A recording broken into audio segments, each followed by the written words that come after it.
आइए आज सुनते हैं एडविन लेफेवरे द्वारा लिखित book reminiscence of A stock operator का पहला चैप्टर। यह बुक 100 साल पहले के प्रसिद्ध wall street speculator Jesse Livermore की आत्मकथा है। लिवरमोर कई युक्तियों का वर्णन करते हैं जिनका उपयोग वे प्राइस को ऊपर या नीचे करने के लिए करते थे, और सबसे महत्वपूर्ण बात यह है कि वे कीमतों को समझने के लिए टेप का उपयोग करते थे, जिसे वे आपको सिखाएंगे। तो आइए सुनते हैं चैप्टर 1। जेसी लिवरमोर को ग्रामर स्कूल से निकलते ही एक स्टॉक ब्रोकरेज ऑफिस में कोटेशन बोर्ड बॉय के रूप में नौकरी मिल गई। वे आंकड़ों यानी फिगर्स को पढ़ने में काफी तेज थे।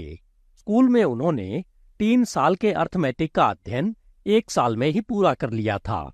जेसी मेंटल अर्थमेटिक में विशेष रूप से अच्छे थे।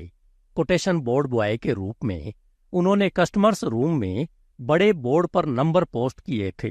कस्टमर्स में से एक आमतौर पर टिकर के पास बैठता था और प्राइस बताता रहता था, लेकिन वे जेसी तक बहुत जल्दी जल्दी नहीं पहुंच रहे थे। फिर भी जेसी को ये फिगर्स हमेशा याद रह जाती थी। इसमें उन्हें कभी कोई परेशानी नहीं हुई। उस ऑफिस में बहुत सारे अन्य एम्प्लॉइज भी थे। निसंदेह जेसी ने अन्य साथियों से दोस्ती कर ली, लेकिन मार्केट एक्टिव होने पर वे जो काम करते थे उससे वे सुबह 10 बजे से दोपहर 3 बजे तक इतने व्यस्त रहते थे कि वे दोस्तों से ज्यादा बातचीत नहीं कर पाते थे। लेकिन बिजनेस आवर्स के दौरान उन्हें इसकी कोई परवाह नहीं थी। लेकिन बिजी मार्केट ने जेसी को काम के बारे में सोचने से नहीं रोका। वे कोटेशन उनके लिए स्टॉक की प्राइस को रिप्रेजेंट नहीं करते थे। प्रति शेयर इतने सारे डॉलर केवल कुछ नंबर मात्र ही थे। बेशक उनका कुछ मतलब था, वे हमेशा बदलते रहते थे। जेसी को बस इन्हीं बदलावों में दिलचस्पी थी कि आखिर वे बार बार बदल क्यों रहे थे। उन्हें नहीं पता, लेकिन उन्हें इसकी परवाह भी नहीं थी। उन्होंने उसके बारे में नहीं सोचा। वे तो बस इतना देख रहे थे कि वे बदल रहे थे। हर दिन 5 घंटे और शनिवार को 2 घंटे के बारे में उन्हें बस इतना ही सोचना था कि वे नंबर हमेशा बदलते रहते थे। इस तरह जेसी लिवरमोर को पहली बार शेयर प्राइस के बिहेवियर में दिलचस्पी हुई। फिगर्स के प्रति उनकी याददाश्त बहुत अच्छी थी।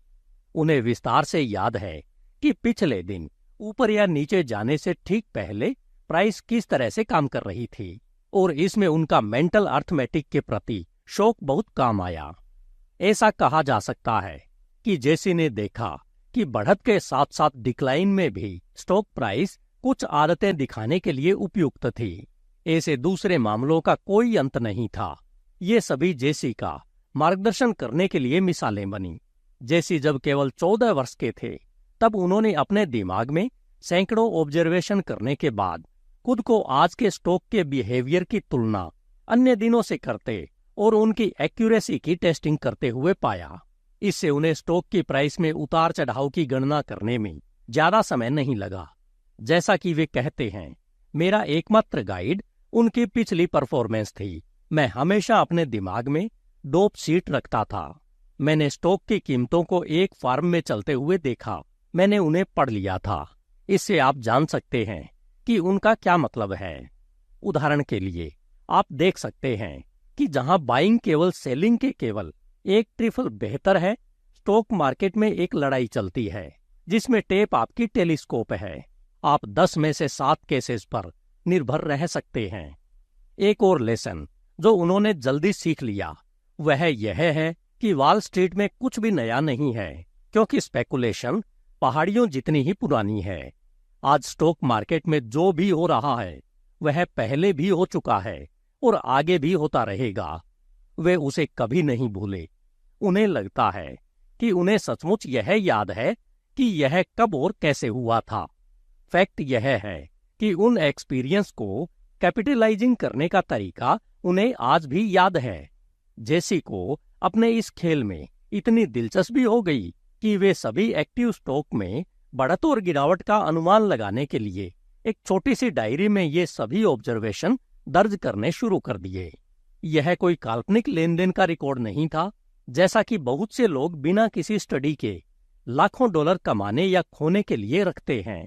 यह एक तरह से उनके हिट्स और मिसेस का रिकॉर्ड था, और संभावित मूवमेंट के निर्धारण के अलावा उन्हें यह वेरीफाई करने में सबसे अधिक दिलचस्पी थी कि क्या उन्होंने इसे सटीक रूप से ऑब्जर्व किया था, यानी अगर इसे दूसरे शब्दों में कहें तो क्या वे सही थे। मान लीजिए कि एक एक्टिव स्टॉक में दिन के हर उतार चढ़ाव का अध्ययन करने के बाद वे यह निष्कर्ष निकालेंगे कि यह 8 या 10 पॉइंट टूटने से पहले हमेशा की तरह बिहेव कर रहा था या नहीं। खैर, वे सोमवार को स्टॉक और प्राइस लिखेंगे और पिछली परफॉर्मेंस को याद करते हुए, या यह भी लिखेंगे कि मंगलवार और बुधवार को क्या करना चाहिए। बाद में वे टेप से एक्चुअल ट्रांसक्रिप्शन की जांच करेंगे। इस तरह उन्हें पहली बार टेप के मैसेज में इंटरेस्ट हुआ। कैलकुलेशन सबसे पहले उनके दिमाग में अप या डाउन मूवमेंट से जुड़े थे। बेशक फ्लैक्चुएशन का हमेशा कोई न कोई कारण होता है, लेकिन टेप का संबंध क्यों और इसलिए से नहीं है। यह एक्सप्लेनेशन में नहीं जाता है। जब वे 14 साल के थे तब उन्होंने टेप से यह नहीं पूछा कि ऐसा क्यों है, और आज जब वे 40 साल की उम्र में भी यह नहीं पूछते एक निश्चित स्टॉक आज क्या करता है। इसका कारण 2 या 3 दिनों या हफ्तों या महीनों तक ज्ञात नहीं हो सकता है, लेकिन डिकेंस को इससे क्या फर्क पड़ता है। टेप के साथ आपका काम आजकल का नहीं है। कारण इंतजार कर सकता है, लेकिन आपको तुरंत एक्ट करना चाहिए या इसे छोड़ दिया जाना चाहिए। जैसे बार बार ऐसा होते हुए देखते हैं।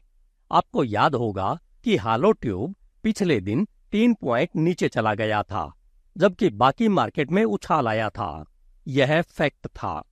अगले सोमवार को आपने देखा कि डायरेक्टर्स ने डिविडेंड पास कर दिया। यही कारण था। वे जानते थे कि वे क्या करने जा रहे हैं, और भले ही उन्होंने स्वयं स्टॉक नहीं बेचा, लेकिन कम से कम उन्होंने इसे खरीदा भी तो नहीं। कोई इनसाइड बाइंग भी नहीं थी, इसलिए इसका कोई कारण नहीं था कि यह न टूटे। खैर, जेसी ने अपनी छोटी सी मेमोरेंडम बुक शायद 6 महीने तक संभाल कर रखी। अपना काम निपटाने के तुरंत बाद घर के लिए रवाना होने के बजाय वे जो फिगर्स चाहते थे उसे लिख लेते और चेंजेस की स्टडी करते। वे हमेशा बिहेवियर की रिपीटेशन और समानता की तलाश में रहते थे। टेप पढ़ना सीखते थे, हालांकि उन्हें पता नहीं था उस समय इसका क्या मतलब था। एक दिन ऑफिस का एक लड़का जो उनसे उम्र में बड़ा था उनके पास आया जहां वे लंच कर रहे थे, और उसने धीरे से जेसी से पूछा कि क्या उसके पास कुछ पैसे हैं। आप यह क्यों जानना चाहते हैं? जेसी ने कहा। ठीक है, उन्होंने कहा, मुझे बर्लिंगटन के बारे में एक बढ़िया टिप मिली है। अगर मुझे कोई अपने साथ ले जा सके तो मैं इसे जरूर खेलूंगा। आपका क्या मतलब है? क्या हम इसे खेलें? जेसी ने पूछा। उनके लिए केवल वही लोग थे जो टिप्स बजाते थे या खेल सकते थे। वे कस्टमर थे, क्योंकि खेल में शामिल होने के लिए सैकड़ों यहां तक कि हजारों डॉलर भी खर्च करने पड़ते हैं। यह आपकी पर्सनल गाड़ी के मालिक होने और रेशम की टोपी पहनने वाले कोचमैन के होने जैसा था। इसे खेलने से मेरा यही मतलब है। लड़के ने कहा, आपके पास अभी कितने हैं और आपको कितनी और जरूरत है? ठीक है, मैं $5 लगाकर 5 शेयरों में ट्रेड कर सकता हूं। आप इसे कैसे खेलेंगे? मैं वह सारा बर्लिंगटन खरीदने जा रहा हूं जो बकेट शॉप मुझे उस पैसे से ले जाने देगी जो मैं उसे मार्जिन के रूप में देता हूं। यह निश्चित रूप से आगे बढ़ रहा है। यह पैसा इकट्ठा करने जैसा है। हम एक पल में अपना पैसा दोगुना कर लेंगे। होल्ड ऑन, जेसी ने उससे कहा, और अपनी छोटी सी डोप बुक निकाली। जेसी को अपना पैसा दोगुना करने में कोई दिलचस्पी नहीं थी, लेकिन उनके कहने के अनुसार कि बर्लिंगटन ऊपर जा रहा था। यदि ऐसा था तो जेसी की नोटबुक में इसे शो होना चाहिए। जेसी ने देखा। निश्चित रूप से बर्लिंगटन उनके अनुमान के अनुसार वैसा ही कार्य कर रहा था जैसा वह ऊपर जाने से पहले आमतौर पर करता था। उन्होंने अपने जीवन में कभी कुछ खरीदा या बेचा नहीं और कभी दूसरे लड़के के साथ गैम्बलिंग भी नहीं की, लेकिन वे बस इतना देख सके कि यह उनके काम का है और उनके शौक की एक्यूरेसी को परखने का एक शानदार मौका था। इसने जेसी को तुरंत चौंका दिया कि अगर उनका डोप बिहेवियर में काम नहीं करता है तो इसके सिद्धांत में किसी को भी दिलचस्पी लेने की कोई बात नहीं है। इसलिए उन्होंने उसे वह सब दे दिया जो उनके पास था। और उनके पूल्ड रिसोर्स के साथ वह पास की बकेट शॉप में से एक में गए और कुछ बर्लिंगटन खरीद लिए।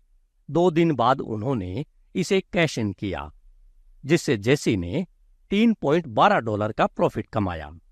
उस पहले ट्रेड के बाद जेसी को बकेट शॉप में अपने हुक पर स्पेक्युलेटिंग करने का मौका मिला। वे अपने लंच के समय जाते और खरीदना बेचना करते। इससे उन्हें कभी कोई फर्क नहीं पड़ता था। वे एक सिस्टम खेल रहे थे, न कि कोई पसंदीदा स्टॉक या राय का समर्थन कर रहे थे। वे केवल इसका अर्थमेटिक जानते थे। वास्तव में बकेट शॉप में काम करने का उनका आदर्श तरीका था, जहां एक ट्रेडर जो करता है वह फ्लक्चुएशन पर बेट लगाना है, क्योंकि वे टेप पर टिकर द्वारा प्रिंटेड होते हैं। अधिक समय नहीं हुआ था जब जेसी ब्रोकरेज ऑफिस में अपनी नौकरी से हटने की तुलना में बकेट शॉप में बहुत अधिक पैसा कमा रहे थे। इसलिए उन्होंने अपना पद छोड़ दिया। इस पर उनके साथी लोगों ने आपत्ति जताई, लेकिन जब उन्होंने देखा कि वे क्या बना रहे हैं तो वे ज्यादा कुछ नहीं कह सके। जेसी केवल एक बच्चा था और ऑफिस बॉय की जॉब में ज्यादा सैलरी नहीं थी। उन्होंने अपने हुक पर बहुत अच्छा प्रदर्शन किया। जब वे 15 वर्ष के थे तब उनके पास पहला $1000 था और उन्होंने यह नकदी अपनी मां के सामने रख दी। यह सब कुछ महीनों में बकेट शॉप में बनाया गया था। इसके अलावा जो वे घर ले गए थे, उनकी मां ने कुछ भयानक किया। वह चाहते थे कि वे इसे प्रलोभन से दूर सेविंग बैंक में रख दे। उनकी मां ने कहा कि यह उससे अधिक पैसा है जितना उसने कभी सुना था कि 15 साल के किसी लड़के ने कुछ भी नहीं से शुरुआत की थी। उसे पूरा विश्वास नहीं था कि यह असली पैसा है। इसको लेकर वह चिंतित और परेशान रहती थी, लेकिन जेसी ने इसके अलावा कुछ भी नहीं सोचा कि वे यह साबित कर सकें कि उनका अनुमान सही है। बस यही मजा है, अपने दिमाग का उपयोग करके सही बने रहना। यदि वे 10 शेयरों के साथ अपने दृढ़ विश्वास का परीक्षण करते समय सही थे, तो वे 100 शेयरों में ट्रेड करने पर 10 गुना अधिक सही होते। उनके लिए अधिक मार्जिन का यही मतलब है। वे अधिक सशक्त रूप से सही थे और अधिक साहस नहीं, कोई फर्क नहीं। यदि उनके पास केवल $10 है और वे इसे रिस्क में डालते हैं, तो वे 10 लाख का रिस्क उठाने की तुलना में कहीं अधिक बहादुर हैं। यदि उनके पास एक और मिलियन हो। किसी भी तरह 15 साल की उम्र में जेसी स्टॉक मार्केट में अच्छी आजीविका कमा रहे थे। उन्होंने छोटी बकेट शॉप से शुरुआत की, जहां एक क्लिप में 20 शेयरों का ट्रेड करने वाले व्यक्ति पर सस्पेक्ट में जॉन डब्ल्यू गेट्स या गुप्त रूप से यात्रा कर रहे जेपी मॉर्गन होने का संदेह था। उन दिनों बकेट शॉप शायद ही कभी अपने कस्टमर्स को निराश करती थी। वहां कस्टमर्स को उनके पैसे से अलग करने के अन्य तरीके भी थे। भले ही उनका अनुमान सही हो, लेकिन उन्हें ऐसा नहीं करना पड़ा। बिजनेस अत्यधिक प्रॉफिटेबल था जब इसे वैध तरीके से संचालित किया गया। यानी जेसी का मतलब सीधे तौर पर, जहां तक बकेट शॉप की बात है, फ्लक्चुएशन ने शू लेस का ख्याल रखा। एक पॉइंट के केवल 3/4 अंतर को खत्म करने के लिए अधिक रिएक्शन की आवश्यकता नहीं होती है। साथ ही कोई भी वेल्स खिलाड़ी कभी भी खेल में वापसी नहीं कर सका जहां कोई ट्रेड नहीं होगा। जेसी के पास फॉलोअर्स नहीं थे। उन्होंने अपना बिजनेस अपने तक ही सीमित रखा। किसी भी तरह यह एक वन मैन बिजनेस था। यह उन्हीं का सिर था, है न? दोस्तों या पार्टनर की मदद के बिना कीमतें या तो उसी तरह जा रही थी जैसे उन्होंने उन्हें बढ़ा दिया था, या वे दूसरी दिशा में जा रही थी और कोई भी उन पर दया करके उन्हें रोक नहीं सकता था। जेसी यह नहीं समझ पा रहे थे कि उन्हें अपना बिजनेस किसी और को बताने की आवश्यकता कहाँ है। बेशक उनके पास फ्रेंड्स हैं, लेकिन उनका बिजनेस हमेशा एक ही रहा है, वन मैन बिजनेस। इसलिए उन्होंने हमेशा अकेले ही खेला है। वैसे भी बकेट शॉप को पिटने पर अपने आप पर गुस्सा आने में देर नहीं लगी। वे अंदर जाएंगे और अपना मार्जिन नीचे गिरा देंगे, लेकिन वे इसे हथियाने के लिए कोई कदम उठाए बिना ही इसे देखेंगे। वे उनसे कहते थे कि वे कुछ नहीं कर रहे हैं। यही वह समय था जब उन्होंने जेसी को बाई प्लंजर कहा। उन्हें हर समय ब्रोकर्स को बदलना पड़ता था। एक बकेट शॉप से दूसरी शॉप तक जाना पड़ता था। नौबत ये आ गई थी कि उन्हें कई बार तो अपना काल्पनिक नाम बताना पड़ा। वे हल्की शुरुआत करेंगे, केवल 15 या 20 शेयरों से। कभी कभी जब उन्हें संदेह हो जाता था तो वे पहले जानबूझकर हार जाते थे और फिर उन्हें डांटते थे। बेशक थोड़ी देर बाद उन्हें जेसी बहुत महंगा लगा और उन्होंने उनसे कहा कि वे खुद को और अपने बिजनेस को कहीं और ले जाएं और ओनर्स के डिविडेंड में इंटरफेयर न करें। एक बार जब जिस बड़ी कंपनी के साथ जेसी कई महीनों से ट्रेड कर रहे थे वह उन पर बंद हो गई, तो उन्होंने उनसे थोड़ा और पैसा लेने का मन बना लिया। उस बकेट शॉप की शाखाएं पूरे शहर में, होटल लॉबी में और आसपास के शहरों में थी। वे होटल की एक ब्रांच में गए और मैनेजर से कुछ प्रश्न पूछे और अंततः ट्रेड में उतर गए। लेकिन जैसे ही जेसी ने अपने विशेष तरीके से एक एक्टिव स्टॉक खेला, उन्हें हेड ऑफिस से मैसेज मिलना शुरू हो गया कि वह कौन था जो ऑपरेटिंग कर रहा था। मैनेजर ने उन्हें बताया कि उन्होंने उससे क्या पूछा और उन्होंने उसे बताया कि उनका नाम कैम्ब्रिज का एडवर्ड रॉबिन्सन है। उन्होंने बड़े चीफ को फोन करके यह खुशखबरी दी, लेकिन दूसरा पक्ष यह जानना चाहता था कि वे कैसे दिखते हैं। जब मैनेजर ने जेसी को यह बताया तो जेसी ने उससे कहा, उसे बताओ कि वे काले बालों और घनी दाढ़ी वाला एक छोटा मोटा आदमी है। लेकिन इसके बजाय उसने जेसी का वर्णन किया और फिर उसने सुना कि उसका चेहरा लाल हो गया और उसने फोन रख दिया और बाउंसरों से कहा कि इसे पीटो। उन्होंने आपसे क्या कहा? जेसी ने उससे विनम्रता से पूछा। उन्होंने कहा, अरे बिल्कुल मूर्ख, क्या हमने तुमसे नहीं कहा था कि लैरी लिविंगस्टन से कोई काम न लो? और आपने जानबूझकर उसे हमारे लिए $700 की कटौती करने दी। उन्होंने यह नहीं बताया कि उन्होंने उससे और क्या कहा।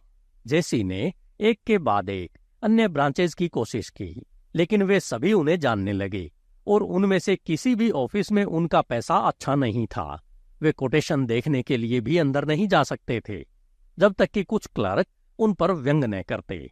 जैसे उन सभी के बीच अपनी विजिट को डिवाइड करके उन्हें लंबे इंटरवल पर ट्रेड करने की अनुमति देने का प्रयास किया, लेकिन वह काम नहीं आया। अंततः उनके पास केवल एक ही बची थी और वह थी सबसे बड़ी और सबसे अमीर cosmopolitan stock brokerage company. Cosmopolitan को A1 रेटिंग दी गई थी और इसने जबरदस्त कारोबार किया।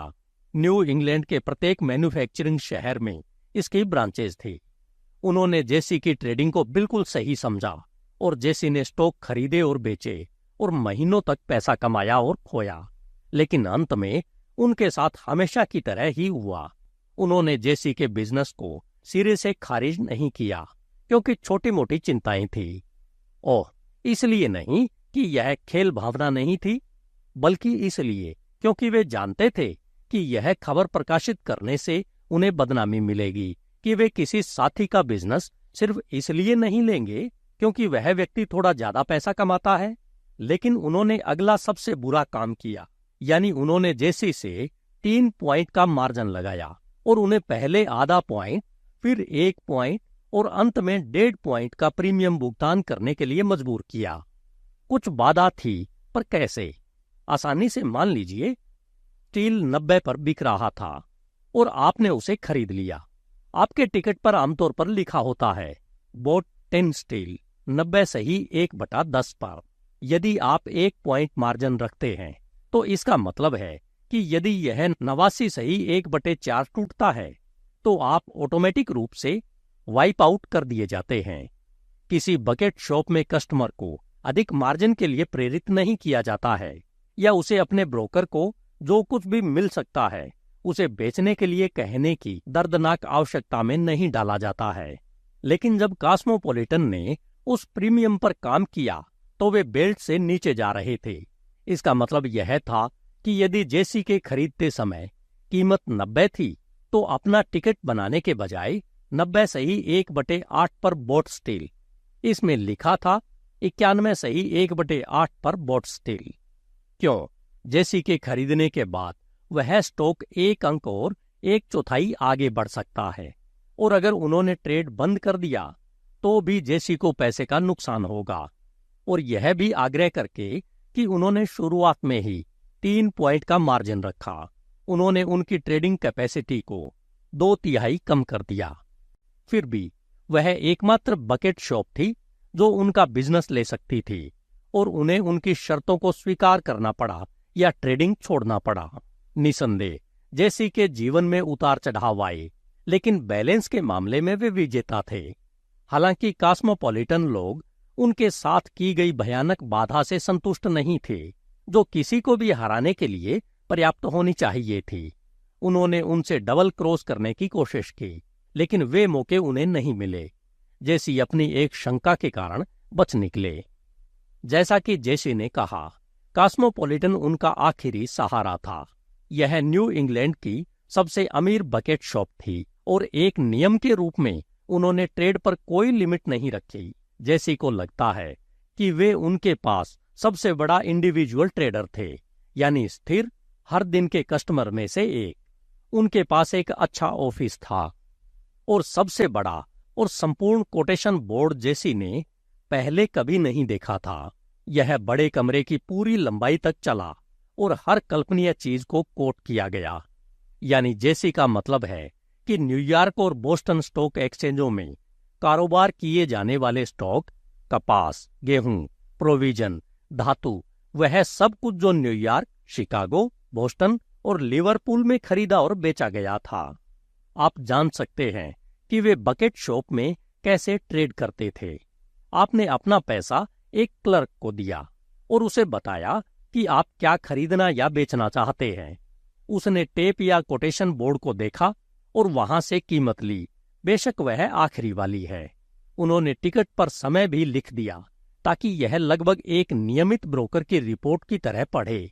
यानी कि उन्होंने आपके लिए ऐसे स्टॉक के इतने सारे शेयर, इतने मूल्य पर, इतने दिन, इतने समय पर खरीदे या बेचे थे और उन्हें आपसे कितने पैसे मिले।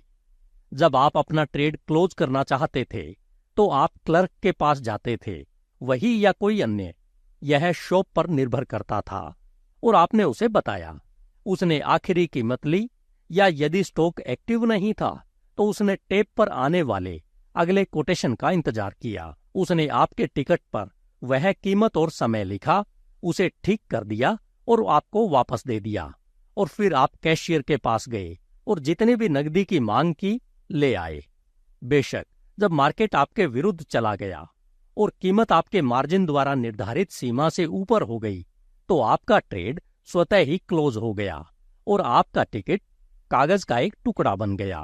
बकेट शॉप में जहां लोगों को कम से कम 5 शेयरों में ट्रेड करने की इजाजत थी, टिकट छोटी पर्चियां थी, खरीदने और बेचने के लिए अलग अलग रंग, और कभी कभी उदाहरण के लिए बॉइलिंग बुल मार्केट में दुकानों पर कड़ी मार पड़ती थी, क्योंकि सभी कस्टमर्स बुल थे और सही भी हुए। वे बकेट शॉप खरीद और बिक्री दोनों कमीशन काट लेंगी, और यदि आपने 20 पर स्टॉक खरीदा है तो टिकट पर 20 सही 1/4 लिखा होगा। इस प्रकार आपके पास अपने पैसे के लिए केवल 3/4 पॉइंट की रन थी।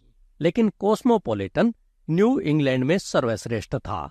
इसके हजारों पैट्रॉन्स थे और जेसी को सच में लगता है कि वे ही एकमात्र व्यक्ति थे जिससे वे डरते थे। न तो किलिंग प्रीमियम और न ही उनके द्वारा लगाए गए 3 पॉइंट मार्जिन ने जेसी की ट्रेडिंग को बहुत कम कर दिया। जेसी उतना ही खरीदते और बेचते रहे जितना उन्होंने उन्हें दिया। जेसी के पास कभी कभी 5000 शेयरों की लाइन होती थी। खैर, जिस दिन जो बात वे आपको बताने जा रहे हैं, उस दिन उनके पास शुगर के 3500 शेयर शॉर्ट थे। उनके पास 500 शेयरों के 7 बड़े गुलाबी टिकट थे। कॉस्मोपॉलिटन ने रिक्त स्थान वाली बड़ी पर्चियों का उपयोग किया जहां वे अतिरिक्त मार्जिन लिख सकते थे। बेशक बकेट शॉप कभी भी अधिक मार्जिन नहीं मांगती। शोएस्ट्रिंग जितनी पतली होगी उनके लिए उतना ही अच्छा है, क्योंकि उनका लाभ तुम्हारे लुट जाने में है। छोटी शॉप में यदि आप अपने ट्रेड को और अधिक मार्जिन देना चाहते हैं तो वे एक नया टिकट बना देंगे ताकि वे आपसे बाय कमीशन ले सकें और प्रत्येक पॉइंट की गिरावट पर आपको केवल 3/4 पॉइंट का रन दे सकें, क्योंकि उन्होंने इसका पता लगा लिया है कि सेलिंग कमीशन भी बिल्कुल वैसा ही है जैसा कि यह कोई नया ट्रेड हो। खैर, इस दिन जेसी को याद है कि उनका मार्जिन $10,000 से अधिक बढ़ गया था। वे केवल 20 वर्ष के थे जब उन्होंने पहली बार $10,000 नकद जमा किए थे, और आपको उनकी मां की बात सुननी चाहिए थी। आपने सोचा होगा कि $10,000 की नकदी पुराने जॉन डी को छोड़कर किसी भी अन्य व्यक्ति द्वारा ले जाई जाने वाली नकदी से अधिक है, और वह उनसे संतुष्ट होने और कुछ रेगुलर बिजनेस करने के लिए कहती थी। उन्हें उसे यह समझाने में कठिनाई हुई कि वे जुआ नहीं खेल रहे थे, बल्कि फिगरिंग करके पैसा कमा रहे थे। लेकिन वह केवल यह देख सकी कि $10,000 बहुत बड़ी रकम थी, और जेसी केवल अधिक मार्जिन देख रहे थे। उन्होंने शुगर के अपने 3500 शेयर 105 सही 1/4 पर रखे थे। उनके पास कमरे में एक और साथी था, हेनरी विलियम्स, जिसके पास 2500 शेयर शॉर्ट थे। जेसी टिकर के पास बैठते थे और बोर्ड बॉय के लिए कोटेशन बुलाते थे। कीमत ने वैसा ही व्यवहार किया जैसा उन्होंने सोचा था। यह तुरंत कुछ पॉइंट नीचे चला गया, और एक और डुबकी लगाने से पहले अपनी सांस लेने के लिए थोड़ा रुका। जनरल मार्केट काफी नरम था और सब कुछ आशाजनक लग रहा था। फिर अचानक उन्हें शुगर का झिझकने का तरीका पसंद नहीं आया। वे असहज महसूस करने लगे। उन्होंने सोचा कि उन्हें मार्केट से निकल जाना चाहिए। फिर यह 103 पर बिका, जो उस दिन के लिए कम था, लेकिन अधिक आत्मविश्वास महसूस करने के बजाय उन्हें और अधिक अनिश्चितता महसूस हुई। उन्हें पता था कि कहीं कुछ गड़बड़ है, लेकिन वे उसका ठीक ठीक पता नहीं लगा सके। लेकिन अगर कुछ आ रहा था और उन्हें नहीं पता कि कहां से, तो वे उससे सावधान नहीं रह सकते थे। ऐसी स्थिति में बेहतर होगा कि वे मार्केट से बाहर हो जाएं। जैसा कि आप जानते हैं कि जेसी आंख मूंद कर काम नहीं करते, उन्हें यह पसंद नहीं है। ऐसा उन्होंने कभी नहीं किया। एक बच्चे के रूप में भी उन्हें यह जानना था कि उन्हें कुछ चीजें क्यों करनी चाहिए, लेकिन इस बार उनके पास खुद को देने के लिए कोई निश्चित कारण नहीं था, और फिर भी वे इतना असहज थे कि वे इसे बर्दाश्त नहीं कर सके। उन्होंने अपने एक परिचित साथी डेव वाइमैन को फोन किया और उनसे कहा, डेव, तुम यहां मेरी जगह ले लो। मैं चाहता हूं कि आप मेरे लिए कुछ करें। शुगर की अगली कीमत बताने से पहले थोड़ा इंतजार करें। क्या आप ऐसा करेंगे? उन्होंने कहा कि वह यह काम करेंगे, और जेसी उठे और अपने दोस्त को टिकर के पास अपनी जगह दे दी ताकि वे लड़के के लिए कीमतें बता सकें। जेसी ने अपनी जेब से 7 शुगर की टिकटें निकाली और काउंटर पर चले गए, जहां क्लर्क था और आपके ट्रेड को क्लोज करने पर टिकटों पर निशान लगाता था। लेकिन उन्हें वास्तव में नहीं पता था कि उन्हें मार्केट से बाहर क्यों निकलना चाहिए। इसलिए जेसी काउंटर के सामने झुककर वहीं खड़े रहे। उनके टिकट उनके हाथ में थे ताकि क्लर्क उन्हें देख न सके। बहुत जल्द उन्होंने एक टेलीग्राफ टूल की क्लिक की आवाज सुनी और देखा कि क्लर्क टॉम बर्नहैम तेजी से अपना सिर घुमा रहे हैं और सुन रहे हैं। तब जेसी को लगा कि कुछ गड़बड़ हो रही है, और उन्होंने अब और इंतजार न करने का फैसला किया। तभी टिकर के पास बैठे डेव वाइमैन ने शुरू किया, और फ्लैश की तरह तेजी से जेसी ने क्लर्क के सामने काउंटर पर अपने टिकट पटक दिए और चिल्लाया, शुगर क्लोज करो। इससे पहले कि डेव कीमत बताना बंद कर दे, तो निसंदेह हाउस को लास्ट कोटेशन पर उनका शुगर क्लोज करना पड़ा। डेव ने जो कॉल किया वह फिर से 103 निकला। जेसी ने डोप के अनुसार शुगर को अब तक 103 पर ब्रोक कर देना चाहिए था। इंजन ठीक से काम नहीं कर रहा था। उन्हें ऐसा लग रहा था कि पड़ोस में कोई ट्रैप है।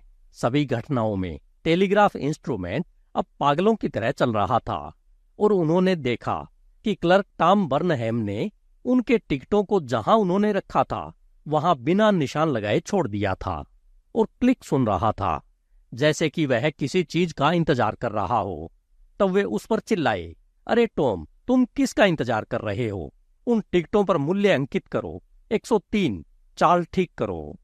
कमरे में मौजूद सभी लोगों ने उनकी बात सुनी और उनकी ओर देखने लगे और पूछने लगे कि परेशानी क्या है, क्योंकि आप देख रहे हैं, जबकि कॉस्मोपॉलिटन कभी लेट नहीं हुआ था, कोई बता नहीं रहा था, और बकेट शॉप पर दौड़ जैसे किसी तट पर दौड़ की तरह शुरू हो सकती है। यदि एक कस्टमर को संदेह हो जाता है तो दूसरे भी उसको फॉलो करते हैं।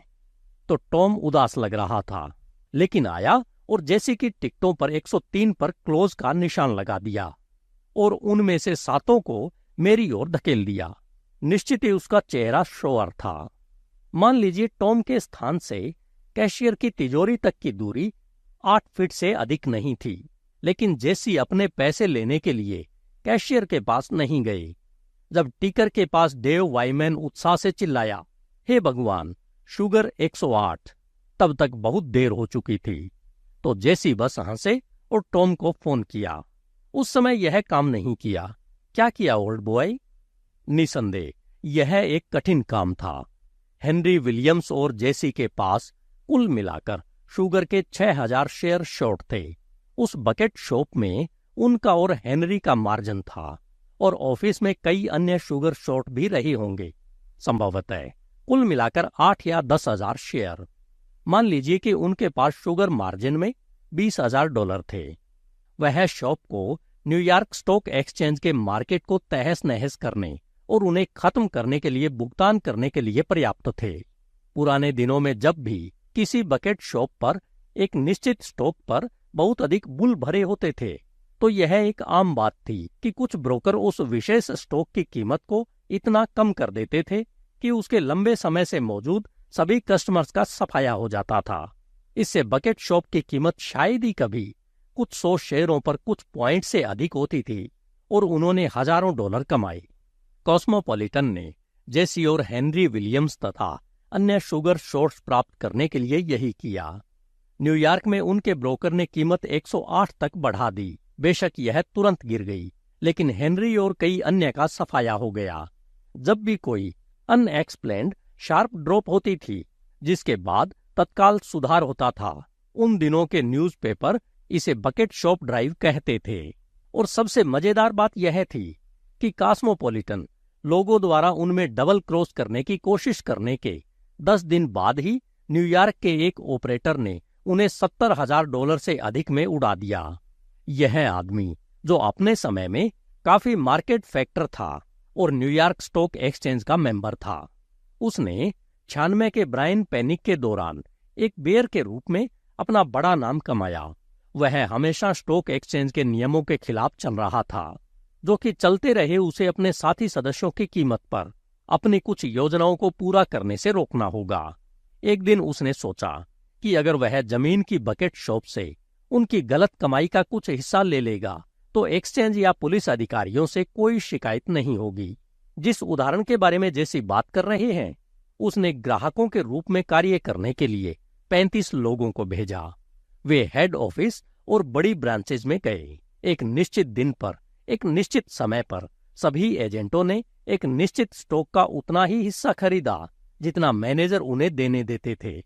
उन्हें एक निश्चित लाभ पर चुपचाप निकलने के निर्देश थे। बेशक उसने जो किया वह अपने साथियों के बीच उस स्टॉक पर बुल टिप्स डिस्ट्रीब्यूट करना था और फिर वह स्टॉक एक्सचेंज के फ्लोर पर गया और कीमत की बोली लगाई। रूम ट्रेडर्स ने मदद की। उन्होंने सोचा कि वह एक अच्छा खेल था। उस काम के लिए सही स्टॉक चुनने में सावधानी बरतने के कारण कीमत 3 या 4 अंक लगाने में कोई परेशानी नहीं हुई। बकेट शॉप पर उनके एजेंटों ने पूर्व निर्धारित तरीके से कैश निकाला। एक साथी ने जेसी को बताया कि ओरिजिनेटर ने $70,000 का शुद्ध सफाया कर दिया और उसके एजेंटों ने इसके अलावा अपना खर्च और वेतन भी कमाया। उन्होंने New York, Boston, Philadelphia, Chicago, Cincinnati और सेंट लुइस की बड़ी बकेट शॉप को पुनिशिंग करते हुए पूरे देश में कई बार वह खेल खेला। उनके पसंदीदा शेयरों में से एक वेस्टर्न यूनियन था, क्योंकि उस जैसे सेमी एक्टिव स्टॉक को कुछ पॉइंट ऊपर या नीचे ले जाना बहुत आसान था। उनके एजेंटों ने इसे एक निश्चित फिगर पर खरीदा, 2 पॉइंट के प्रॉफिट पर बेचा, कम दाम पर बेचा और 3 पॉइंट अधिक ले गए। वैसे जेसी ने उस दिन पढ़ा था कि वह आदमी गरीब और असहाय मर गया। यदि उसकी मृत्यु 1996 में होती तो उसे न्यूयॉर्क के हर अखबार के पहले पन्ने पर कम से कम एक कॉलम जरूर मिलता। वैसे भी उसे 5वें पेज पर 2 पंक्तियां मिली। धन्यवाद। HindiAudiobook.com। आपका दिन शुभ हो। अगर आप इसे बिना ऐड के सुनना चाहते हैं